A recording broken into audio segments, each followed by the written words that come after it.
Latest technology courses, best infrastructure మరియు అద్భుతమైన placements. Engineering లో మీ best choice Avian institute of engineering and technology, Ibrahimpatnam. ఈ రాను ముంబైకి రాను పాట సూపర్ హిట్ అయింది.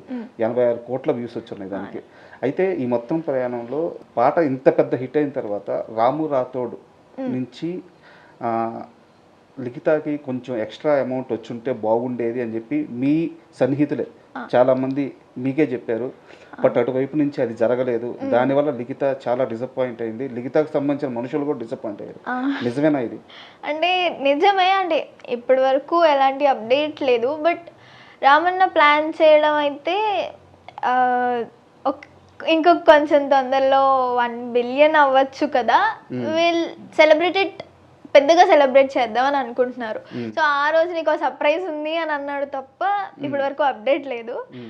తొందరగా 1 బిలియన్ అయితే దెన్ వీ కెన్ సీ ఏమవుతుందో తెలియదు. బట్ టీమ్ వైజ్గా నాకు ఎలాంటివి లేవండి. అంటే డిసప్పాయింట్ అయ్యాను. ఎందుకంటే అంత ఫేమ్ వచ్చింది అందరూ అడగడం, మాకు ఎలాంటి అంటే ఏమంటారు పోక్ చేయాలని లేదు రామన్నని.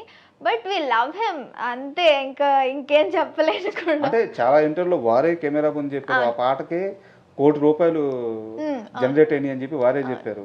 సో కొంతమంది అయితే ఆయన నేరుగా ఇల్లు కొన్నారు, కార్లు కొన్నారు అని చెప్పేసి అది నిజం అబద్ధం పక్కన పెడితే అంత రెవెన్యూ వచ్చినప్పుడు మీకు కూడా కాస్త అది గిఫ్ట్ గాను ఏదో ఇచ్చుంటే బాగుండేదని మీ సన్నిహితులే చాలా మంది భావించారన్నారు. సో అది తెలిసి నేను ఈ ప్రశ్న అడిగాను. ఇప్పుడు ఎలా ఉంది రాము రాథోడ్ గారితో మీకు ఉన్న ఈ ప్రయాణం? అలాగే మంచిగా ఉందా? ఇప్పటి వరకు బాగా మాట్లాడతాం. షూట్ లేకపోయినా సరే మాట్లాడతాం మేము. అంత ఫన్ అండ్ ఏమంటారు ఒక బ్రదర్ అండ్ సిస్టర్ రాకింగే. కొట్టుకుంటాం, తిట్టుకుంటాం, చాలా ఫన్ ఉంటుంది రామన్నతో అంటే. సూపర్. అండ్ సావిత్రి విషయానికి వస్తే మీ డైరెక్టర్ గారు, సో వారు ఏంటంటే చాలా మందికి ఈశ్వర్ సినిమాలో ప్రభాస్ గారి పక్కన యాక్ట్ చేశారన్న విషయం మాత్రమే తెలుసు. సో వారి ప్రయాణం ఈ రోజుది కాదు, 40 సంవత్సరాల సినీ ప్రయాణం. ఆయన మణిరత్నం గారితో వర్క్ చేశారు, ఆర్జీవి గారితో వర్క్ చేశారు, ప్రియదర్శిని గారితో వర్క్ చేశారు. సో మొత్తం ఎంటైర్ సౌత్లో ఆయన చేయని పెద్ద డైరెక్టర్లు లేరు. ఇంత ప్రయాణం ఉన్న డైరెక్టర్ మిమ్మల్ని తన ఫస్ట్ సినిమాకి సెలెక్ట్ చేసుకుంటున్నప్పుడు మీరు ఆయన అడిగిన క్వశ్చన్స్ ఏంటి? ఒక యాక్టర్గా నన్ను ఎందుకు చూస్ చేసుకున్నారు, ఇంకా ఏం రావచ్చు నా దగ్గర నుంచి, ఆ క్యారెక్టర్కి నేను ఇంకేం చేయొచ్చు అన్న క్వశ్చన్. స్టోరీ ఒక పక్క అయితే, సార్ నరేషన్ చేస్తున్నప్పుడు ఓన్లీ స్టోరీ చెప్తారు. ఎవరైనా సరే స్టోరీ లైన్ ఇది, స్టోరీ మొత్తం చెప్తారు. బట్ సార్ మొత్తం యాక్ట్ చేసి చూపిస్తారు. ఈ సీన్లో నువ్వు ఇలా ఉంటావు, ఈ సీన్లో నువ్వు ఇలా ఏడవాలి, ఏడ్చేది కూడా చూపిస్తారు. సో మాకు ఎంత క్లారిటీ అంటే ఆ క్యారెక్టర్ మేము చేయగలమా లేదో మాకు తెలిసిపోతుంది. సో అంత క్లారిటీతో చెప్పాక I decided I will do this. ఏదేమైనా సరే, ఎంత కష్టమైనా సరే సార్ చూసుకుంటానన్నారు. నేను భయపడతాను ఏడుపు సీన్కి. నేను అంత చేయగలనా, ఓపెన్ అవ్వలేకపోతాను. సో సార్ సెట్ దగ్గరికి వెళ్ళినాక గట్టిగా ఏడు అనేసరికి నిజంగా నేను ఏడ్చేసాను. లైక్ ఆ సీన్కి కనెక్ట్ అయ్యి నిజంగా ఫీల్ అయ్యి చేశాను అనమాట. చాలా బాగా చెప్తారు సార్ అయితే. అండ్ మీ డైరెక్టర్ వచ్చేసి కృష్ణమాయ వచ్చి ప్రభాస్ గారికి పెద్ద ఫ్యాన్ ఆయన, అండ్ ఫ్రెండ్ కూడా. మీరేమో పవన్ కళ్యాణ్ గారికి పెద్ద ఫ్యాన్. సో ఎప్పుడైనా మీ ఫ్యానిజం గురించి డిస్కషన్ లేదు సినిమాలో అస్సలు అలాంటివి లేదు. సినిమాలో కాదు, మీ ఇద్దరి మధ్య, డైరెక్టర్ గారి మధ్య, మీ మధ్య లేదు అస్సలు లేదు. ఆయన చెప్తారు, అందరి గురించి చెప్తారు సార్. ప్రభాస్ గారి గురించి అనే కాదు, అందరి గురించి ఒపీనియన్స్ చెప్తారు సార్. నేను అందులో ఒక ఎక్కువ అభిమాని అంతే తప్ప ఇంకేం లేదు.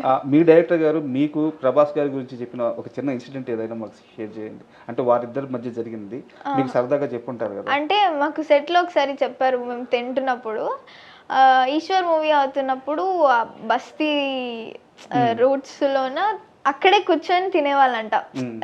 అక్కడ సెట్లోనే సారు ప్రభాస్ గారు కూడా అప్పుడు ఇంకా అప్పుడే కదా ఎంట్రీ. సో అప్పుడు వీళ్ళతోనే కూర్చొని తినడం, అంతా ఆ ప్లేస్లో కూడా కూర్చొని తినడం, అదంతా చెప్తున్నప్పుడు ఎంత డెడికేషన్, ఎంత నేర్చుకోవాలనిపిస్తుంది అన్నీ చెప్తున్నప్పుడు. అలానే సార్ చెప్తుండడు, మేము నేర్చుకుంటుండడు. అండ్ నిన్న మీ డైరెక్టర్ గారితో మాట్లాడుతుంటే, సో వీలైనంత త్వరలో ఖచ్చితంగా ప్రభాస్ గారి దగ్గరికి అయితే నేను నా టీం వెళ్తామని చెప్పారు ఆయన. మీకు కూడా తెలిసే ఉంటుంది. సో ప్రభాస్ గారిని ఒకసారి కలిస్తే ఆ మూమెంట్లో మీ రియాక్షన్ ఎలా ఉండబోతుంది? రియాక్షన్ అనేది చూస్తేనే తెలుస్తుందండి, ఇలా అస్సలు తెలియదు. బట్ నిజంగా వెయిటింగ్, ఆ టీం నిజంగా వెయిట్ చేస్తున్నాం.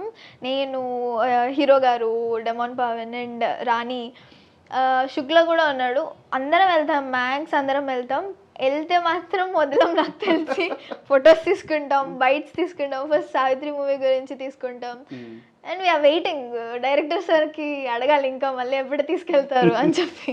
అండ్ మీరు ఒక ఇంటర్వ్యూలో మాట్లాడుతూ మీకు ఏమన్నా గోల్ ఏమన్నా ఉందా అంటే అమ్మా నాన్నకి చేయాల్సిన పనుల్లో మా అమ్మకు ఒక మంచి ఇండివిజువల్ హౌస్ కట్టించాలి, పెద్ద గ్రీనరీతో ఒక తోట ఉండేలాగని చెప్పి. సో అయిందా ఆ పని?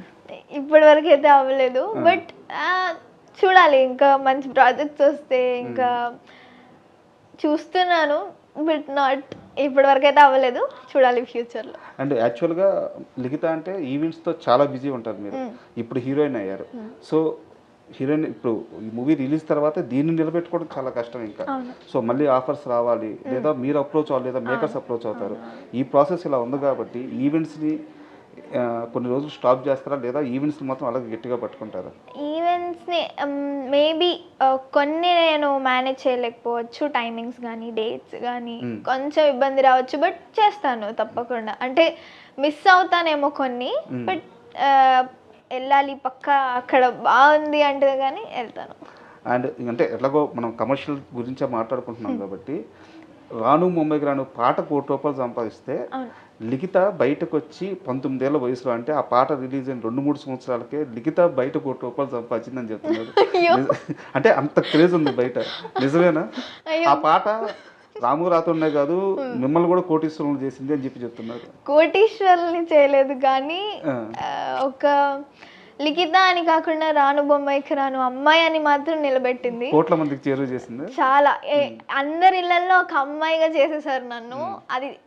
అది నేను ఆంధ్ర అమ్మాయి అయ్యుండి తెలంగాణ వాళ్ళ ఇంట్లో కూడా ఉంటున్నానంటే అది కోట్ల ఆస్తి నాకు. ఇప్పటి వరకు అయితే బయట అదేం లేదు.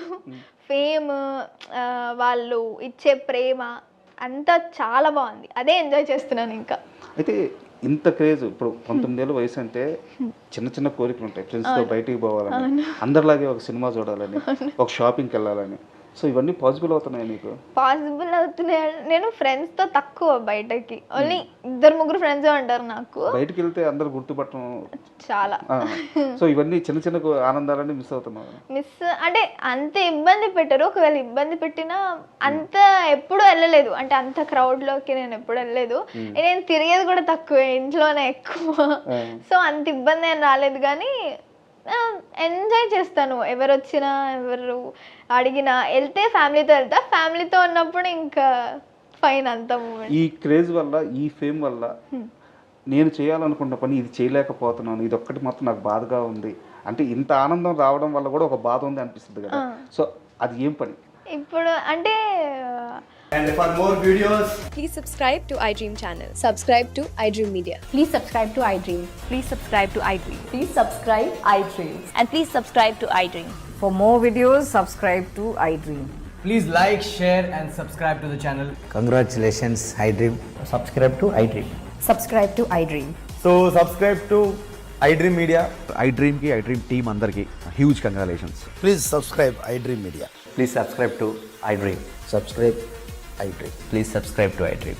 iDream అంటే నా కళల ఛానల్ను సబ్స్క్రైబ్ చేసుకున్న నోరు తిరుగుతలేదు, మీరైతే గంట గుర్తు కొట్టండి. For more such videos, please subscribe to iDream. Subscribe to iDream. Please subscribe to iDream. Please subscribe iDream Media. Please do subscribe to iDream. Please subscribe to iDream Media. For best entertainment and information, please subscribe iDream. And don't forget to subscribe to iDream.